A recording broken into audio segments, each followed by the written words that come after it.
I graduated 4 months ago into an economy where the future that I spent 5 years investing in doesn't exist anymore. Let's talk about some cheesy anime. So I should cover the tiers, right? The top one is pretty self-explanatory. An unironically good show, would show it to my grandma, would show it to my sibling, no notes. Second tier is very important. Opossum defending trash meme. You know the one that I mean. So it's a show that's definitely not good. It might even be trash, but it has spent so many literal years living in my brain rent free that I cannot, with integrity, call it bad either. You know what I mean? The medium tier is good concept, wonky execution, and it is what it sounds like. There's a really good idea somewhere in there, but it's just being buried under some really questionable decisions. Tier is bad, but in a very unremarkable, lukewarm, unmemorable way. And the final waste of time tier is bad in an infuriating way. You know, because the worst thing that a reverse harem anime can be is not to be like trashy or bad. I would argue that that's a big part of the charm of the genre. The worst thing that a reverse harem anime can be is to be bad in a boring way, and that's basically what this tier is for. I will only be covering shows that I've personally seen, which is already way too many. And this is all meant to be in good fun, so there's truly no reason at all to feel upset about my opinions here. Okay? Okay. So I don't need to tell you what happens in Oran High School Host Club. We all know already. A gender non-conforming person knocks over a vase and ends up joining the host club to pay off their debt to the host club, and shenanigans ensue. We're doing this one first because it's the only one, spoilers, that's going straight into the unironically good tier because it's perfect. It's utterly amazing, and there is nothing that could make it better except a reboot that where they just redraw everything. Please, thank you. Next up, we have Amnesia, in which a girl, and get this, she wakes up and she has amnesia. I seem to recall there being like magical realism and different timelines, but other than that, you truly couldn't get me to summarize the plot because I have genuinely no idea. I did watch all of this not that long ago, but I just don't remember how it goes because I found it to be pretty unmemorable, slow paced, and boring. I'm gonna be ranking the heroines in a different video, so I won't go into this too much, but I feel like this show was really held back by how the heroine just keeps like staring at things and staring at people with this like confused expression on her face, which is understandable considering that she does have amnesia, but like from a story character standpoint, that's actually really frustrating to watch, or at least I found it to be that way. Which is a kind of a shame because I feel like this had the potential to be a really visually engaging, interesting story, but yeah, because of all the weirdness and how it actually shakes out, this is definitely going into the meh tier. So, Kamigami no Azubi.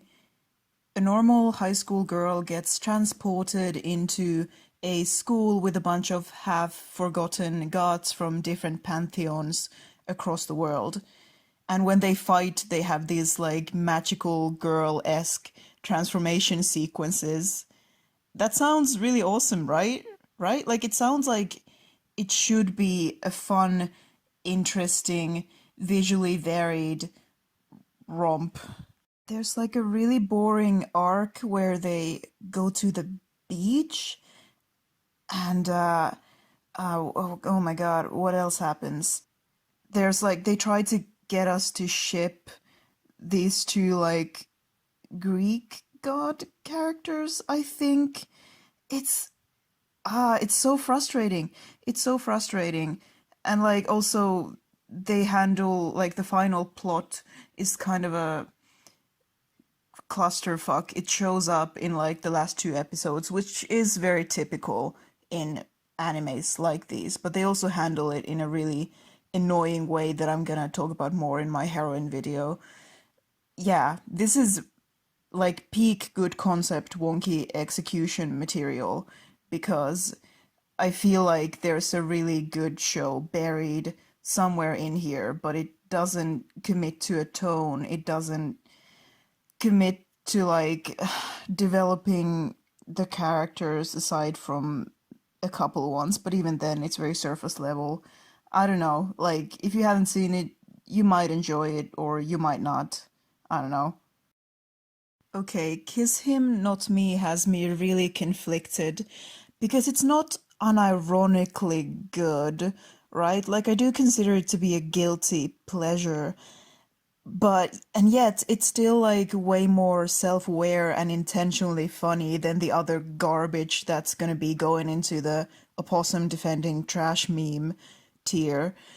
So I don't know. And like the guys are, they have a couple genuinely likable guys as far as I can recall. If you haven't seen it, by the way, it's about this fangirl who's always shipping like male characters and male classmates even with each other. And then one day she loses a bunch of weight and is suddenly attractive to all these guys in her class. And then she has like a crisis because it's a lot easier to like fetishize male relationships than it is to cope with how you as a woman are seen as a sexual object in our society. You know what? I can't in good conscience put it next to Oran, so I'm gonna put it into a possum defending trash meme tier, but it's gonna be really upsetting when you see what else is going into the same tier. I'm sorry, show, you didn't deserve this, but here we are. Who would I even be if I hadn't seen Diabolic Lovers during my formative years? Would I be happy? Would I be successful? I guess we'll never know. So this girl is sent by her priest father to live with a bunch of vampires who are also brothers who then sexually harass her. That's it. That's the show.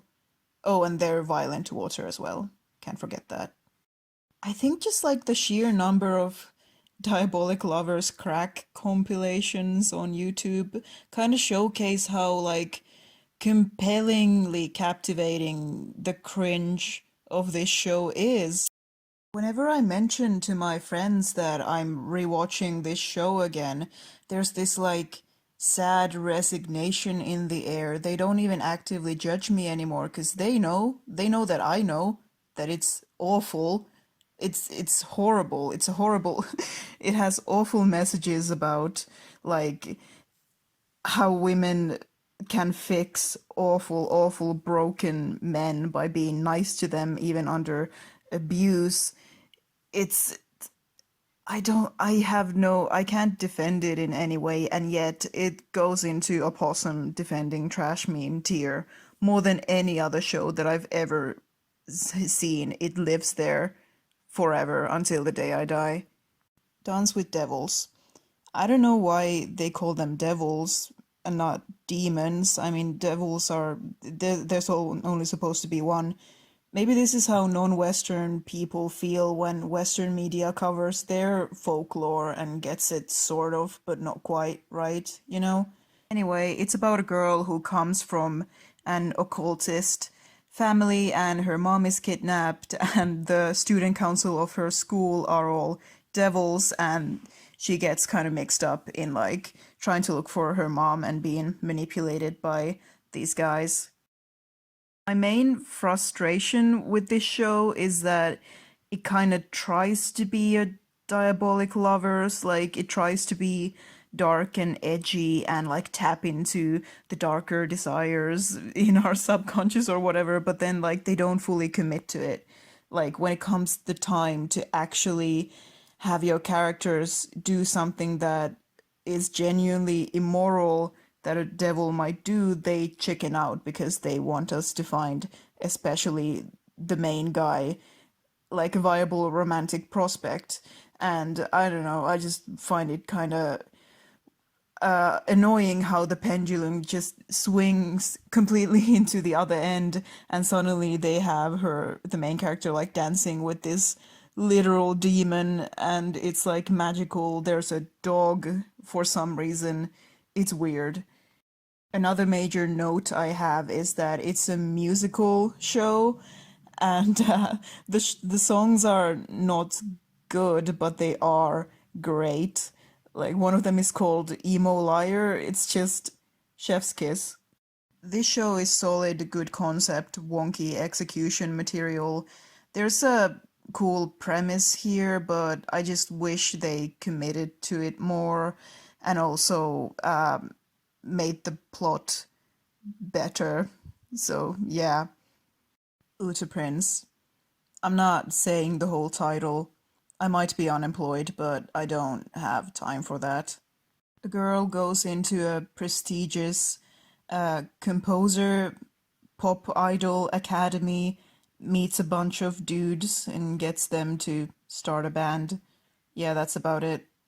No, I really despise the trope where, like, you have a romantic interest and your character, and they bond in like really meaningful ways during your story, and then you reveal that actually they had somehow connected already before the story started, as if that somehow makes it a more meaningful connection, even though they were virtual strangers back then. And I just feel like it takes away from everything, like the actual work that these characters did to like grow closer. I hated it when Fruits Basket did it, even though it's one of my favorite animes of all time, and I really, really hated it when they did it here. Like the main character, I don't remember what she's called. She's been doing her like really sweet, nice girl is nice around broken, traumatized men, and then that like fixes them routine for like several episodes, and then they're like, ooh, but these guys, like, they all saw her like on her way to the entrance exam to the academy doing wholesome things like helping some children. Like, shut up, that's dumb, please. I don't want to be too negative or like mean about the show because it is clearly aimed for 11-year-olds, you know? But then again, there are other ones on this list that I did genuinely enjoy, so I don't know. It's a waste of time, or it was for me personally. If you like it, good for you. Those are a couple hours of my life that I will never get back. Okay, so someone with a reverse harem anime PhD can explain to me in the comments whether Yona of Dawn is actually a reverse harem anime, because I'm not. It might just be a love triangle. Maybe she doesn't connect romantically with the other people of her party during her quest. That could be because I actually stopped watching it after, I want to say, 6 episodes or so. And that's because the pacing is so excruciatingly slow. It takes them forever to get on. Like, I think this is one of the examples where sometimes giving showrunners fewer episodes leads to a better product than like giving them the option of just meandering and filling up time pointlessly. And it's really a pity because, it's a story about this, like, actually for once cool and competent heroine, as far as I can recall, like getting revenge for her murdered father. Like, there's a really cool concept in there somewhere, but it gets boggled down by the wonky execution. And lastly, we have brothers conflict.